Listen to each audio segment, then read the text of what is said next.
Saturday, Elon Musk sent an email to all federal workers asking them to reply with 5 things they accomplished in the last week or risk being fired. Of course, the workers were furious, mostly about getting a work email on a Saturday. Yet they need to respond with 5 accomplishments from the last week. Federal workers wrote back, "I received this email, I opened this email, I read this email, I laughed at this email, and I deleted this email." Today, hackers played an AI video of President Trump rubbing and kissing Elon Musk's feet on television screens at the Department of Housing and Urban Development. The White House believes the video was created by a disgruntled employee. Elon Musk can't seem to take a joke. Last week, Jimmy Fallon, with his signature wit, absolutely obliterated Musk over his ridiculous email demanding federal workers list their weekly accomplishments. The roast was savage, funny, and honestly so spot on that it left Musk in a public meltdown. Fallon turned Musk's ego into the punchline, and instead of laughing it off, Musk spiraled into a full-on freakout.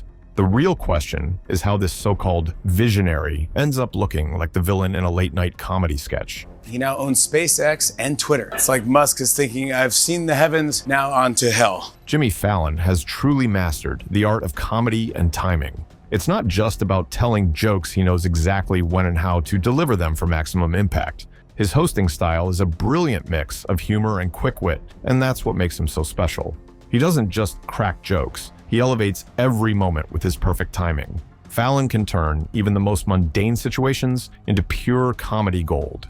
It's this skill that has made The Tonight Show a late-night staple, with Fallon consistently proving why he's one of the best in the business. Elon Musk said that he was giving them another chance to justify their jobs or be fired. But the White House is now saying that responding to Elon's request is voluntary. One of the funniest examples of this wit is the hilarious parody he did about Elon Musk's weekly schedule.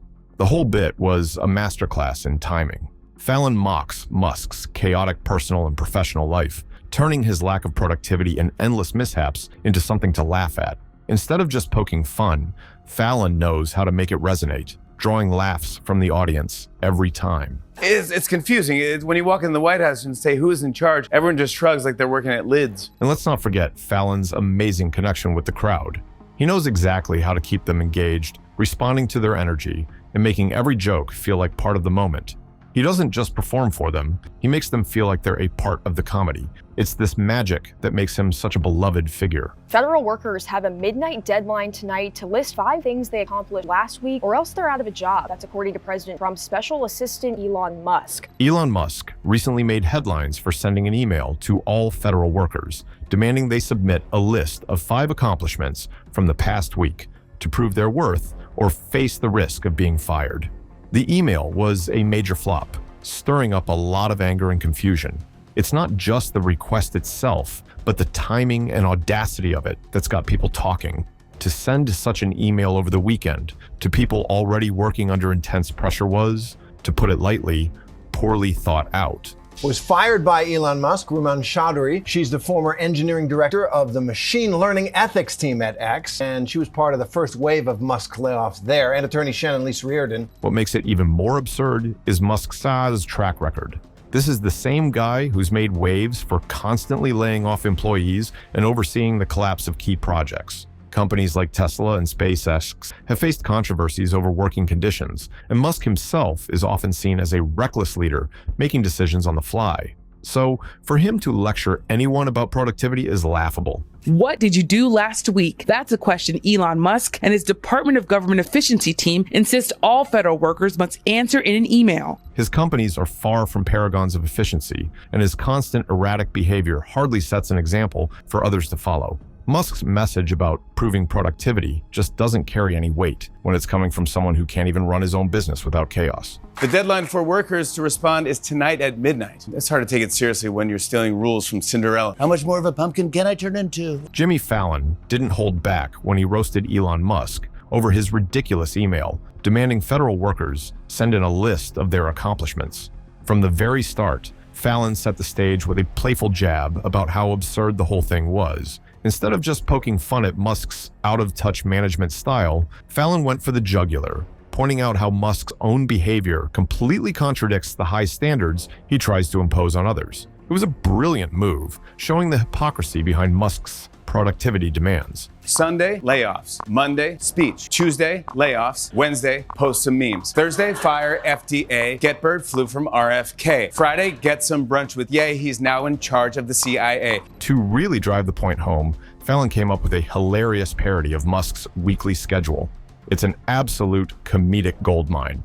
Musk's Sundays, layoffs. Mondays, public speeches, probably more look at me moments. Wednesdays, posting memes, because that's what billionaires do, right? Fridays, meeting with Kanye West and firing the FDA, because why not add chaos to an already hectic week? Anyway, if you want to know what a robot looks like dressed as an umpire, here you go. Fallon brilliantly portrays Musk not as a genius inventor, but as a cartoonish figure caught up in his own mess. Rather than a visionary CEO, Musk comes off as someone who's scrambling from one fiasco to another. Fallon's roast exposes Musk for what he truly is, a man out of touch with reality, surrounded by chaos, pretending to have it all together. It's a hilarious and spot-on portrayal that no one saw coming. This wasn't the first time Musk has lashed out at something as trivial as a joke. Whether it's a challenging business question or a simple comment on his personal life, Musk tends to overreact and spiral into an emotional breakdown. His inability to take a joke exposes just how thin-skinned he is. You would think a billionaire CEO would be able to laugh at himself, but instead, Musk proves time and time again that his self-image is so fragile that even a comedic roast can send him into a fit of rage. Country just like Twitter, make Trump my son's babysitter. Hang with Miller, brawl with Bannon, have more children than Nick Cannon. Bring a chainsaw to CPAC, give Trump haircut, get the back. What's even more laughable is how his overreaction turned into a bigger story than the original roast itself. It was as if Fallon's joke wasn't enough to expose Musk's chaos. Musk's ego did that for him. 5 accomplishments from the last week. Federal workers wrote back, I received this email, I opened this email, I read this email, I laughed at this email, and I deleted this email. Jimmy Fallon's roast of Elon Musk works so well because it's not just about throwing out random jokes, it's about timing and precision. Fallon knows exactly when to land a punch and how to make it hit harder by carefully crafting his jabs. His jokes aren't just funny for the sake of humor. They're insightful critiques of Musk's leadership and decision-making. Fallon nails the absurdity of Musk's behavior, exposing him for the out-of-touch billionaire he really is. He doesn't need to directly attack Musk. He lets the comedy do the talking. Yep, Elon Musk wants every federal employee to list 5 things they did last week to prove their value. Well, Elon himself is a federal employee, so... What makes Fallon's approach even more powerful is his position as a host. He's able to use his platform to tell the truth about powerful figures like Musk, all while keeping it light and entertaining. Fallon's ability to blend humor with sharp criticism is a skill few can pull off, and it makes Musk's flaws impossible to ignore. Fallon brings out the ridiculousness of Musk's actions and decisions, making them seem even more absurd to the audience. How much more of a pumpkin can I turn into? Find out at 12:01. In a world where billionaires like Musk often go unchecked, Fallon's comedic style humanizes them and forces us to confront their absurdities. It's the perfect blend of humor and truth, and that's why it hits so hard.